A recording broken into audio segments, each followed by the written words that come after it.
Olá, sejam muito bem-vindos a essa aula tão atual e tão polêmica quando se fala de abordagem nutricional em pacientes usando análogos GLP-1.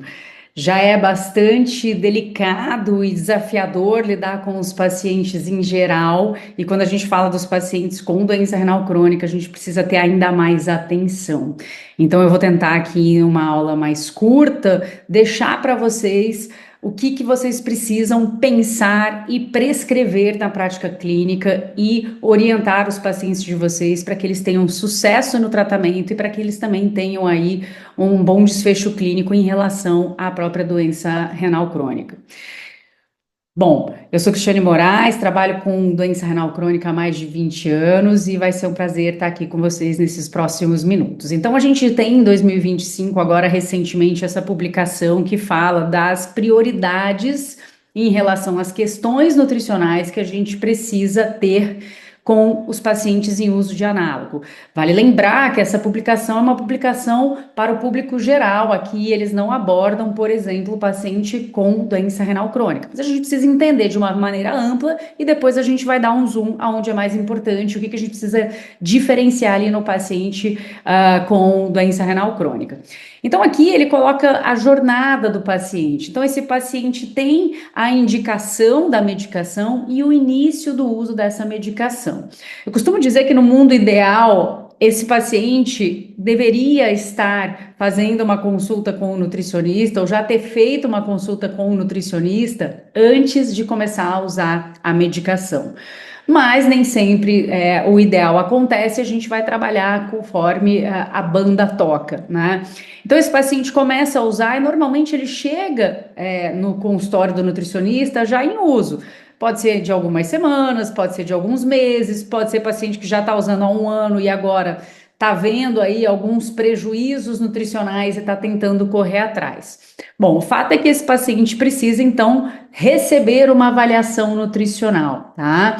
Uma avaliação nutricional bem feita, eu não vou entrar aqui em detalhes, quais avaliações a gente deve usar, porque isso tem lá no curso de nutrição em nefrologia, nos módulos 1, 2, 3 e 4. Então aqui a gente vai fazer o zoom out para que vocês tenham uma ideia geral, tá bom? Muito bem, esse paciente faz avaliação nutricional e uma das coisas mais importantes para esse paciente é que a gente, junto ao médico, faça o manejo dos efeitos colaterais do trato gastrointestinal, porque isso pode levar a complicações e, inclusive, ao paciente desistir do uso da medicação. E não é isso que a gente quer, porque a medicação ela é um tratamento extremamente importante para esse paciente. E aí a gente precisa realizar, então, o acompanhamento nutricional com um planejamento individualizado, porque cada paciente tem o seu horário, a sua rotina e as suas preferências, e isso deve ser respeitado. A gente tem que atuar na prevenção das deficiências nutricionais, entender o quanto esse paciente está conseguindo comer, o quanto ele consegue aumentar essa ingestão e o que eu consigo encaixar. E o que eu não consigo encaixar, eu preciso aí talvez pensar de fato numa suplementação, mas lembre-se de sempre ter um exame bioquímico em mãos, tá? A gente não pode sair prescrevendo suplemento às cegas, principalmente para o público que tem doença renal crônica e muitas vezes vem com comorbidades associadas. E ficar de olho na massa muscular e na massa óssea. E aí, nesse sentido, né, olhar com atenção para o estilo de vida desse paciente, então qualidade do sono, exercício físico, para que a gente potencialize o emagrecimento junto à construção de um hábito, de um estilo de vida saudável. Porque, infelizmente, a gente vê muitas pessoas usando essas medicações sem fazer manejo de alimentação, exercício, tentar ajustar questões aí na vida dela que precisam melhorar. Porque a medicação por si só não vai construir hábitos, ela vai atuar metabolicamente, mas ela precisa de todos esses pilares, e isso é o que todas as diretrizes estão dizendo, inclusive a mais recente da Organização Mundial da Saúde, tá? Então, apesar da eficácia, né, dessas medicações, e, enfim, muitas pessoas usando, a gente tem desafios de mundo real e que são importantes para você, nutri, entender na sua prática clínica, para que você consiga orientar o seu paciente. Então, uma das questões mais delicadas para essas medicações são os efeitos colaterais gastrointestinais. É claro que à medida que as medicações elas vêm avançando, então quando a gente usa lá o Ozempic e a gente usa, por exemplo, o Monjaro tende a ter menor efeitos adversos no trato gastrointestinal, mas ainda assim há pessoas que sentem, então a gente precisa estar preparado para esse público. Uma questão que é indiscutível, que é o risco de ingestão inadequada de nutrientes, porque o paciente acaba que, naquele paciente que tem efeito, né, de fato, o paciente tem uma ingestão alimentar muito reduzida. E se a gente soma esse efeito fisiológico da medicação a um aconselhamento insuficiente, falando em aspectos nutricionais, ou o paciente não ter ido ao nutricionista ou não dar continuidade ao acompanhamento nutricional, isso pode se agravar ainda mais. E com isso a gente tem a potencial perda de massa muscular e, consequentemente, de densidade óssea. A gente precisa estar muito atento a isso. Então, a gente tem estudos mostrando que acontecem aí altas taxas de descontinuação do uso da medicação, né? 50 a 67% em um ano e até 85% em 2 anos. E isso está relacionado a efeitos colaterais, ao custo da medicação, que tem um custo alto, e a essa eficácia individual variável ou até mesmo preferências do paciente. O paciente muitas vezes ele acha que o uso da medicação pode ser uma muleta e só vai ser uma muleta de fato se ele não organizar a vida dele, porque a medicação ela tem total indicação, né, para pacientes com obesidade ou para pacientes com sobrepeso e alterações metabólicas e outras situações específicas que não me cabe aqui falar.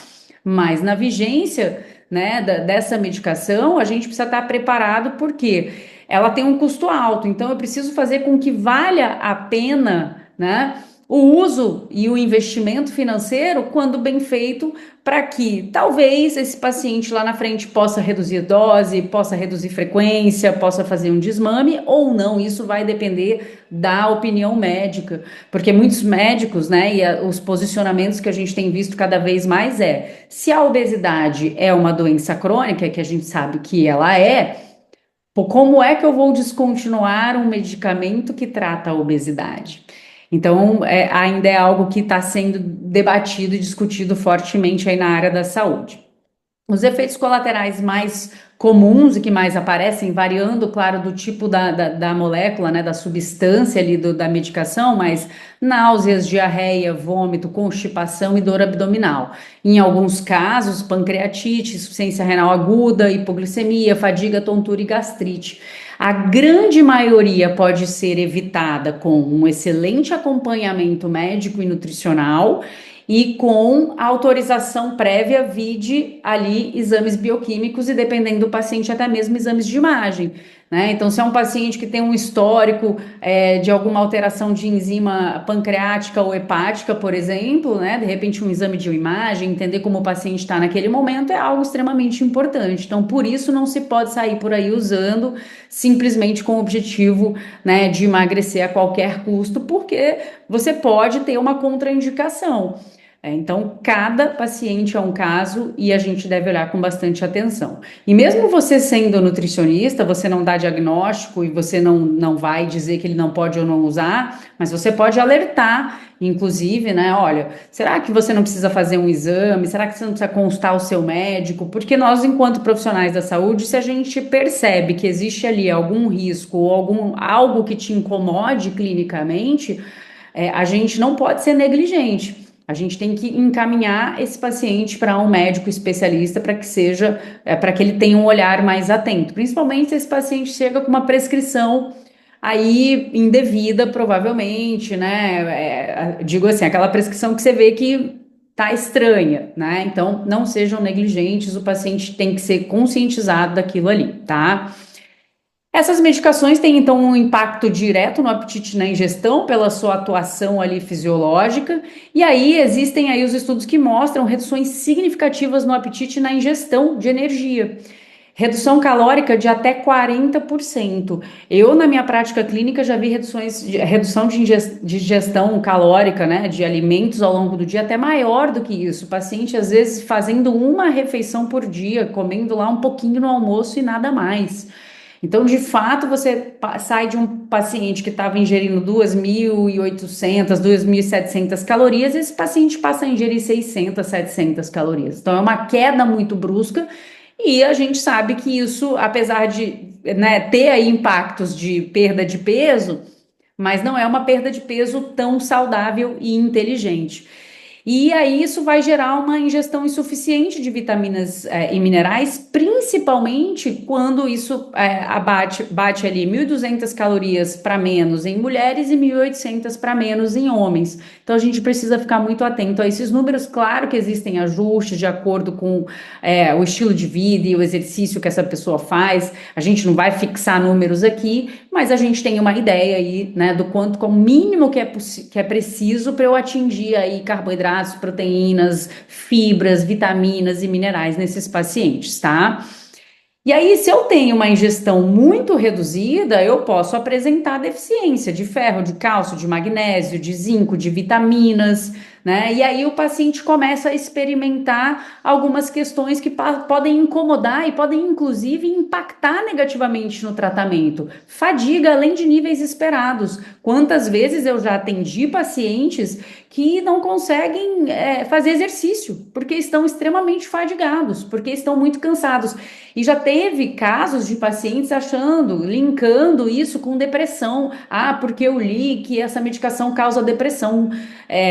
Claro que cada caso é um caso e a gente precisa entender se aquilo ali de fato é uma depressão ou não e encaminhar para o especialista, mas eu vou dizer para vocês que na grande maioria das vezes é ingestão insuficiente. Então a gente precisa começar a olhar para esses pacientes como os especialistas em cirurgia bariátrica olham para os pacientes depois da cirurgia, com uma ingestão muito limitada e uma ingestão muito baixa. Então eu preciso estar muito atento a essas vitaminas e minerais. Esse paciente pode apresentar fraqueza muscular, perda excessiva de cabelo bastante comum, descamação ou coceira de pele, dificuldade de cicatrização de feridas e hematomas incomuns. Então a gente precisa estar atento a esse e outros sinais que o paciente leve para o seu consultório e se atentar. Se for necessário, você vai suplementar vitaminas e minerais por um determinado tempo, monitorando isso com exames bioquímicos, tá? Porque, de fato, se um paciente não consegue passar de 1.200, 1.300 calorias, talvez algumas questões ali de vitaminas e minerais de fato fiquem comprometidas,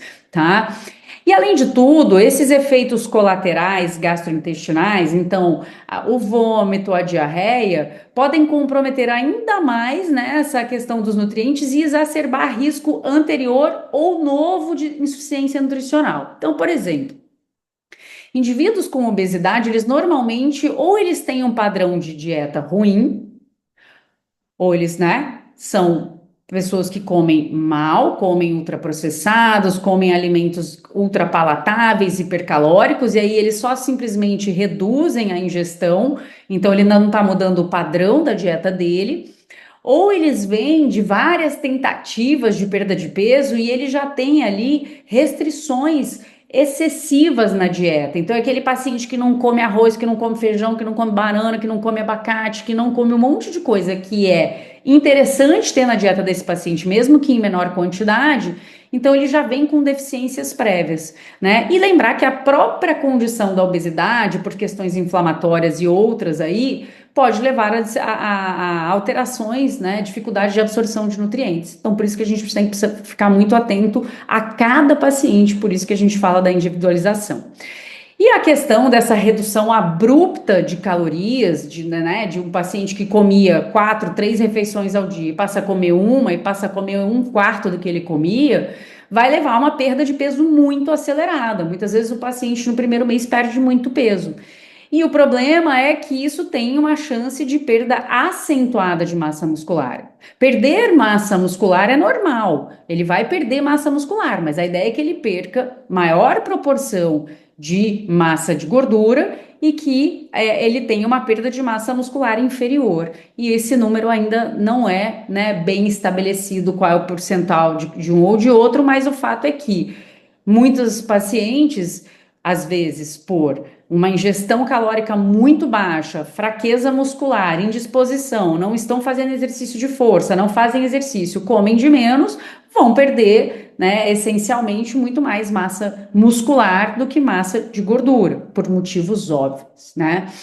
E aí, quando a gente fala da massa muscular na era, né, do GLP-1, a gente tem aí a perda de massa muscular como um fator, como algo que acontece de forma multifatorial. Falta do exercício de força, perda de peso acelerada, como a gente comentou, e a redução da ingestão. E aí a gente tem um agente infiltrado. Como a gente está aqui falando de doença renal crônica, de pacientes com doença renal crônica, a própria doença renal crônica é um catalisador de perda de massa muscular. Então vejam que eu já tenho ali no paciente portador de doença renal crônica, né, uma perda de massa muscular acentuada pelos próprios processos da doença renal, pela dificuldade de síntese muscular, e aí o paciente que começa a usar essa medicação, ele vai ter, né, se ele não tiver um planejamento nutricional adequado, ainda mais um gatilho para essa perda de massa muscular. Então a gente tem que sim estar de mãos dadas com esses pacientes, tá? Então, diante de todos esses efeitos, é claro que o acompanhamento nutricional para esses pacientes, ele é mandatório, tá? Mas como que a gente adequa as orientações num paciente com doença renal crônica? Será que tem diferença? Porque no indivíduo normal, né, normal que eu digo, um paciente sem doença, sem perda de função, ou que não realize diálise, ou um paciente que não é transplantado renal, eu tenho aqui algumas diretrizes que já nos trazem informações. Mas antes disso, eu queria dizer para vocês que nem tudo é o que parece. A gente tem um estudo muito interessante que avaliou aí quase 70 pacientes em uso de análogos de GLP-1 e vejam só, percentual da população que estava abaixo das recomendações nutricionais aqui. 99% estavam com vitamina D abaixo, com vitamina K, magnésio, né, frutas, verduras, legumes, né, alimentos à base de planta, colina, ferro, né? Então a gente vê aqui só como um exemplo, tá? Então quer dizer que eu preciso suplementar isso? Alto lá. Olha só, quando eles olham aqui, né? Vocês devem conhecer o My Plate Servings, né? Então o que que eu devo ter de porção de frutas, vegetais, proteína e grãos e laticínios ao longo do dia? Então vejam só, ingestão de frutas, os pacientes estavam ingerindo 0,7 de um total de 2, ou seja, baixíssimo consumo de frutas. Ingestão de vegetais, estavam ingerindo 1,2 quando na verdade a meta é 2,5.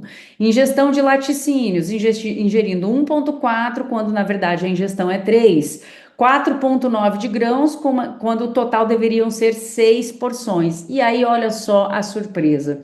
Proteína, eles estavam batendo 6,3 porções, quando na verdade é 5,5. Então percebam que, como a gente tem, né, as pessoas falando muito da ingestão proteica, claro que a ingestão de proteína adequada é importante, mas isso virou algo, um mantra na cabeça das pessoas. Então vocês veem que a proteína eles estão extrapolando.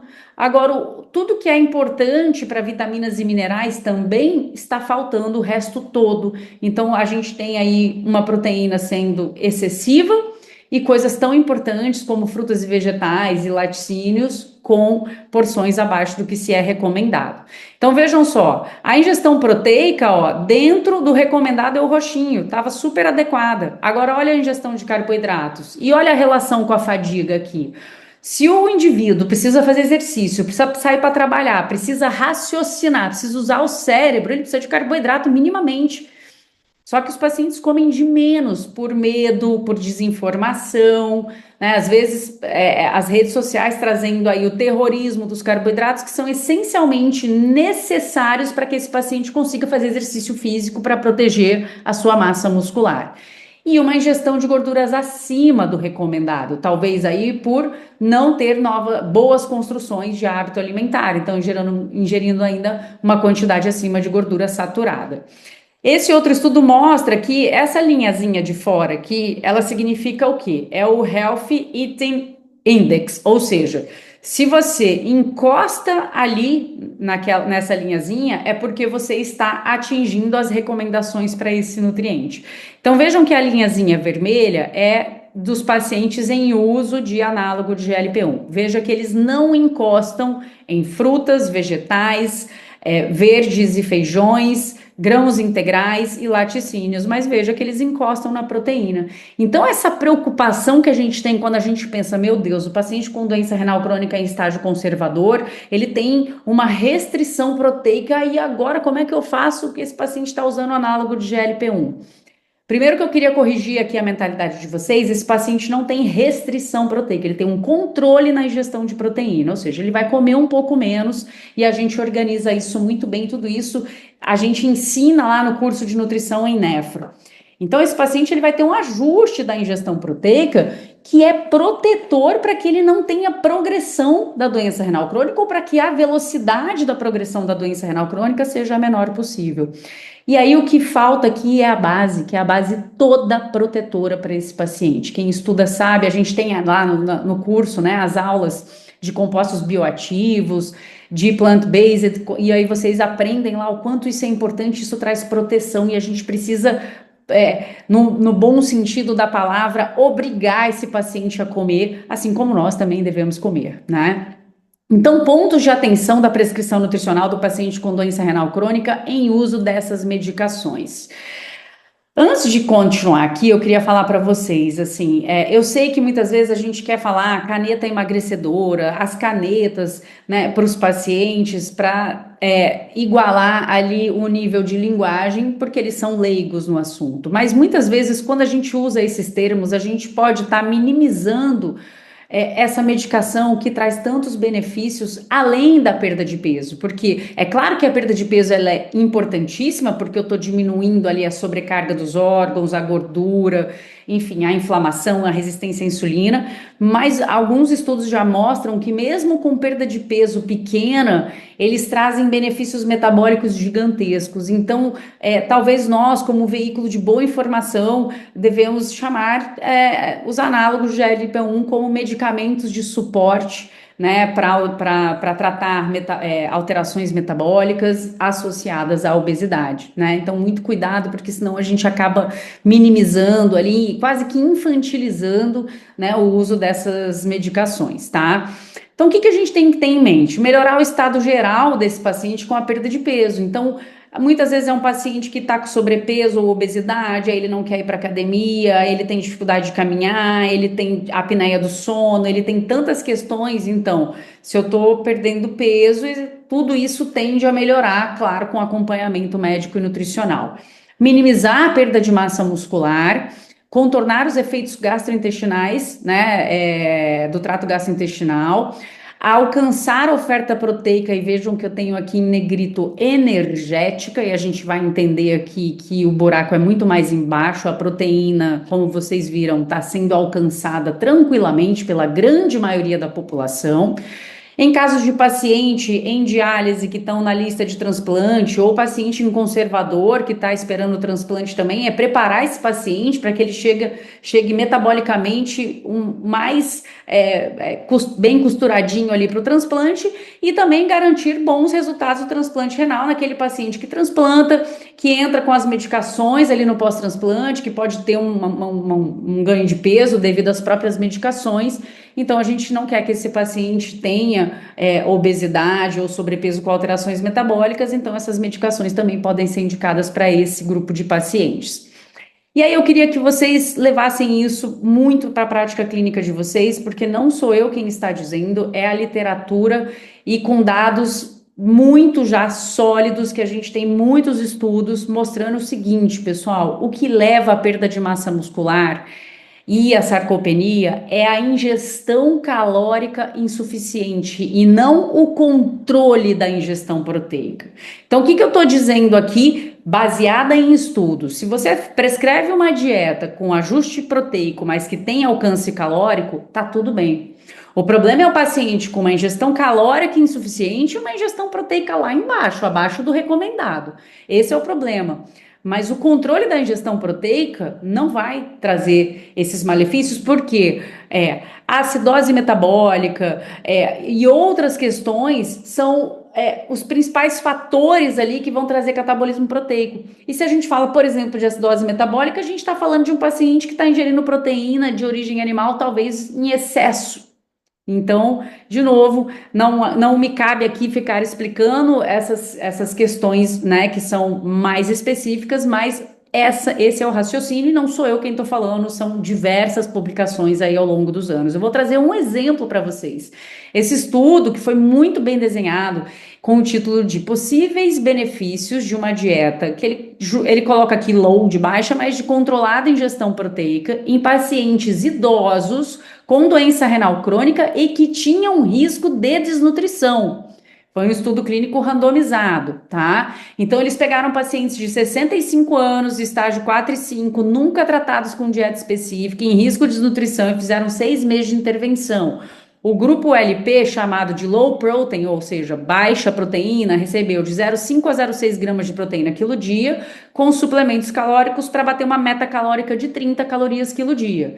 E o grupo normoproteico, que a gente, normalmente, essa faixa que a gente tem trabalhado aqui na doença renal crônica, recebeu uma dieta de 0,8 com 30 calorias quilo dia. E eu não vou entrar em todos os resultados, mas eu só quero mostrar essa tabela para vocês. Então, vocês vejam que MIS é Malnutrition Inflammation Score. É uma ferramenta para medir, né, o risco de desnutrição desses pacientes, tá? Então vejam que 6 pacientes estavam em risco de desnutrição aqui e aqui, ó, tanto no grupo 1 quanto no grupo 2. E a redução, né, do número de pacientes em risco de desnutrição foi significativa no final dos 6 meses, ou seja, a intervenção nutricional funcionou, ela tirou metade dos pacientes do risco de desnutrição. Aí você fala assim, ué, mas um recebeu 0,5, 0,6 gramas de proteína e outro 0,8. As dietas eram isocalóricas, ou seja, as duas tinham 30 calorias por quilo dia. O que aconteceu com esses pacientes? Olha só lá embaixo, na última linha. Olha a ingestão energética inicial desses pacientes lá no baseline, 18 e 19. Ou seja, esses pacientes, eles ganharam, né, avançaram no estado nutricional por ingestão calórica. Você vê que o mesmo grupo que estava ingerindo 0,5, 0,6, só de se ter o ajuste calórico, eles já saíram do risco de desnutrição, né? Então, a perda de massa muscular, ela vai acontecer se você, obviamente, se você não está comendo nada de proteína ou ingerindo uma proteína muito baixa, claro que isso vai te trazer problemas, mas isso é oriundo de uma dieta insuficiente em calorias.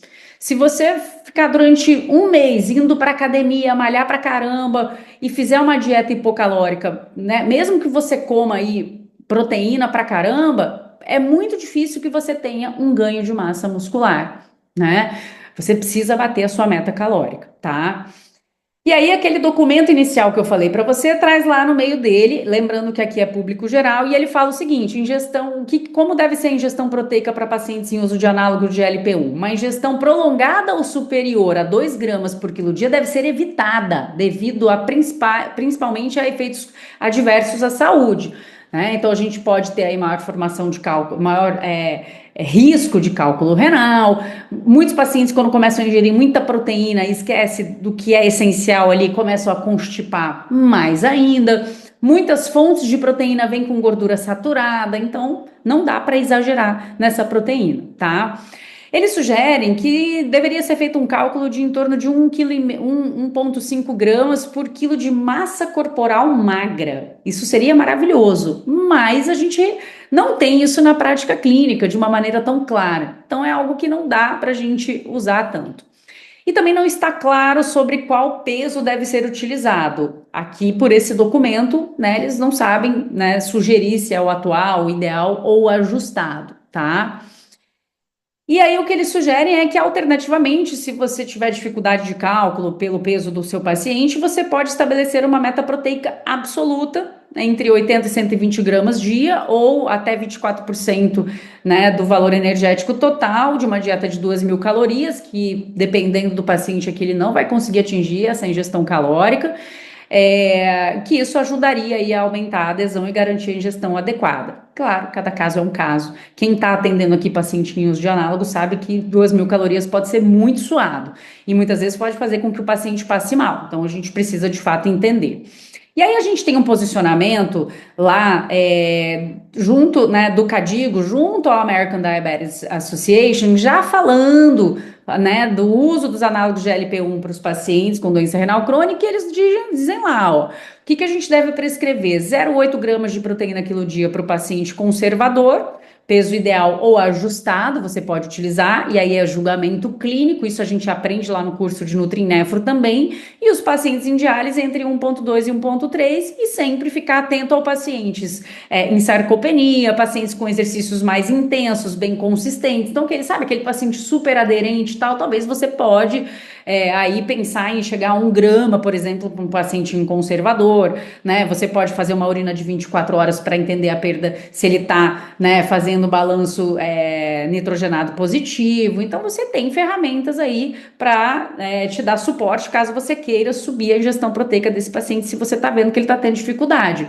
Mas o 0,8 com bom aporte calórico, entre 25 e 35, dependendo do seu paciente, tá super ok. E uma outra coisa que eles também abordam é que você pode, né, sugerir um mix aqui, e deve, de proteínas de origem animal e vegetal, porque a gente aprende lá no curso também o quanto isso é importante para que a gente controle a acidose metabólica, para que a gente melhore a microbiota intestinal desse paciente, né? E a gente tem lá os cálculos de como usar o whey protein vegano. Então a gente tem bastante coisa que a gente pode utilizar lá do curso com esse paciente aqui em uso de análogo de GLP-1, tá?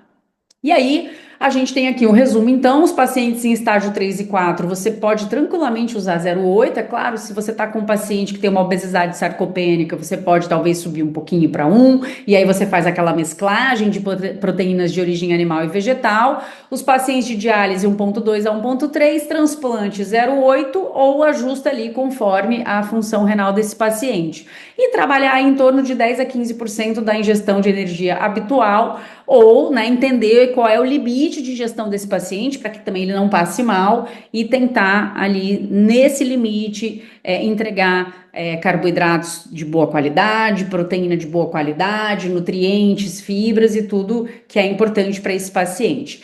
E não tentar deixar essa ingestão calórica muito abaixo, embora a gente saiba que tem casos que a gente não consegue chegar aqui, mas sempre monitorar essa ingestão calórica, porque a gente viu como ela é determinante para o sucesso do paciente. Seja um paciente com doença renal crônica ou não, tá? Bom, qual peso utilizar para calcular as necessidades nutricionais? Parece, né? Isso foi bastante discutido até no último Congresso Paulista de Nefrologia, que o peso ajustado é o mais recomendado. E é uma coisa importante que também foi discutida nesse Congresso Paulista de 2025 de Nefrologia, é que a gente precisa, junto ao paciente, estabelecer metas que não sejam apenas o peso na balança, porque isso é muito importante para que o paciente compreenda que às vezes ele vai perder peso um pouco mais devagar e tá tudo bem. Mas é o que eu estava falando para vocês, essas medicações, elas não são canetas emagrecedoras, elas trazem benefícios metabólicos para os nossos pacientes. Então, indicadores de saúde, melhoram os exames de sangue, melhoras de esteatose hepática, já tem até estudos mostrando aí melhoras de questões da parte reumatológica, conseguir fazer exercício físico, né? Iniciar um exercício, conseguir ter consistência, capacidade funcional, aquele paciente que começa a falar assim, nossa, eu estou me sentindo melhor, com mais energia. Então vejam como é importante entregar a caloria para que ele se sinta, né, bem para fazer exercício. E construção de hábitos, né? A medicação, ela é um dos pilares, mas a gente precisa, junto ao paciente, entregar uma construção de hábitos que vai durar para a vida toda desse paciente. Atenção a vitaminas e minerais, sempre individualizado e sempre olhando exames desses pacientes. Sejam parceiros dos médicos, eles podem nos ajudar no pedido dos exames, e aí a gente pode aí dar um suporte suplementar por tempo determinado, enquanto esse paciente não estiver conseguindo ingerir aí uma boa quantidade de alimentos no dia. Fibras essenciais para esses pacientes, tá? Alimentar ou na forma de suplemento, vai depender do seu paciente, tá? Então a gente tem fibras solúveis, insolúveis, então as insolúveis a gente pode aproveitar bastante com os pacientes em diálise, as solúveis é uma forma de estimular os pacientes em conservador, por exemplo, a beberem mais água. A gente tem hoje no mercado muitos suplementos de boa qualidade, mas lembre-se sempre de ler a lista lá dos suplementos para ver se você não está prescrevendo ultraprocessado para o seu paciente, tá?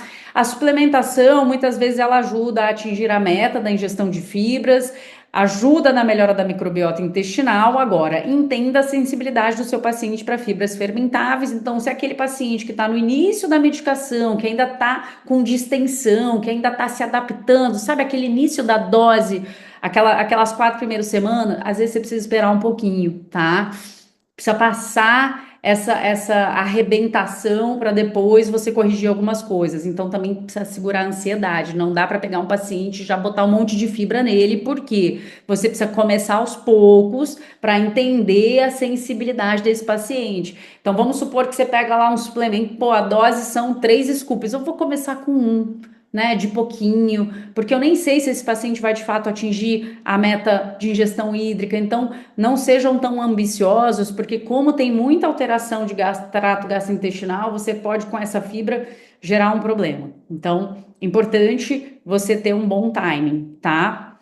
E a ingestão de água, né? É importante frisar muito isso com o paciente, porque além de atuar no eixo da fome, mas também em muitos pacientes tira a sensação de sede, tá? Então a gente precisa estimular a ingestão de água nesses pacientes. Mitigando efeitos do trato gastrointestinal, pequenas refeições e frequentes. O paciente vai falar assim, mas eu acordo, eu não quero comer. A não ser que o paciente esteja fazendo vômito e náuseas, e aí você vai precisar de suporte medicamentoso lá da prescrição do médico. Mas assim, eu sei que você não está com fome, mas será que se você comer meia banana com um pouquinho de aveia, isso vai te fazer mal? Não vai, né? Então, você ensinar para o paciente que essas pequenas pulsos de alimentação, eles são importantes para ele ter energia, para ele ter uma meta calórica mínima e para que ele consiga também entregar nutrientes para o organismo, tá? Fibras para constipação, alimentos e suplementos, mais uma boa ingestão hídrica, dieta reduzida em fibras e gorduras se esse paciente está fazendo diarreia, e aí você pode pensar em probióticos, conversar com o médico para fazer a medicação, enfim, tem que estar sempre alinhado com o médico. Medicamentos de apoio, como eu disse, a alimentação é importante, os suplementos ajudam, mas muitas vezes o paciente precisa lá de uma domperidona, ele vai precisar de alguma medicação para ele atravessar essa tormenta inicial, tá? Dieta individualizada sempre, né? E alerta com produtos proteicos e outros ultraprocessados, porque se você não ensinar isso para o paciente, ele vai entender que aquele produtinho lá da prateleira que fala que tem 20 gramas de proteína é maravilhoso. Então, cuidado, porque não é o ideal que esses pacientes fiquem utilizando esses produtos, tá? Padrão alimentar, falando em ultraprocessados, né? Muita gente emagrece assim, ó. Ah, eu comia 3.000, tô comendo 1.500, mas não mudei nada do meu padrão alimentar. Então, você precisa explicar para o seu paciente que existe um eixo que é o eixo intestino-músculo. E que se esse intestino não está saudável, a minha microbiota não está saudável, as toxinas urêmicas mais concentradas, que estão mais concentradas no paciente com doença renal crônica, elas vão ter efeito ali na parte muscular desse paciente. Esse paciente fica mais ele fica mais suscetível a fazer a sarcopenia, a perda de massa muscular, tá?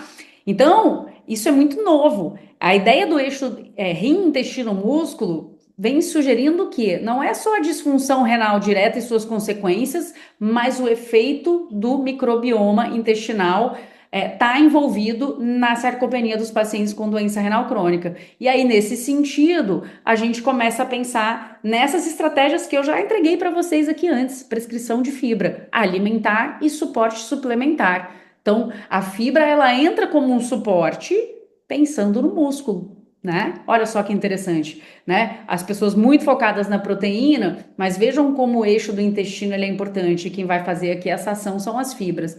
E aí eu trago um exemplo aqui para vocês. Esse estudo é um exemplo em hemodiálise, mas a gente tem isso também em outros estudos com conservador. E eles fizeram aqui, né? O que tem relação ali, risco independente, né, com sarcopenia.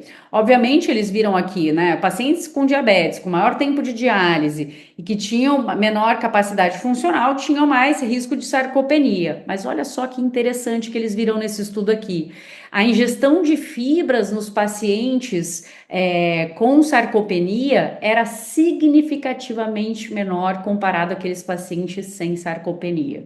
E aí a gente olha a literatura e de fato isso está consoante.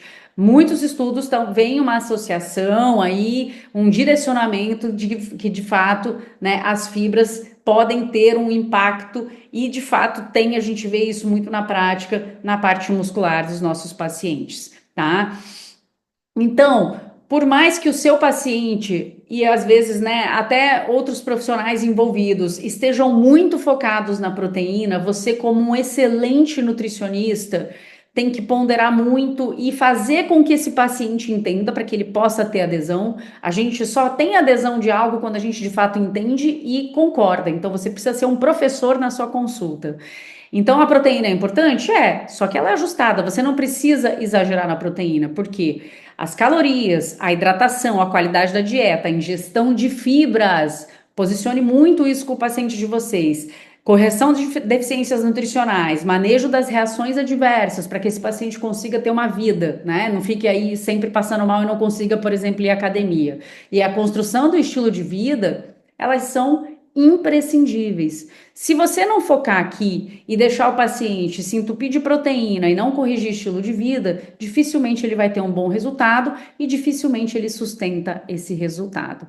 Então, a questão é: você mantém a conduta com seu paciente com doença renal crônica, não tem nada de alteração, que você pode realmente é focar muito nessa fibra, nessa prescrição de fibra e ficar muito atento a essas alterações para que o paciente as corrija logo, né? Uma diarreia, uma constipação, para que ele consiga seguir firme aí no tratamento, tá bom? Então era esse o recado que eu queria falar para vocês hoje. Muito obrigada, espero que tenham gostado.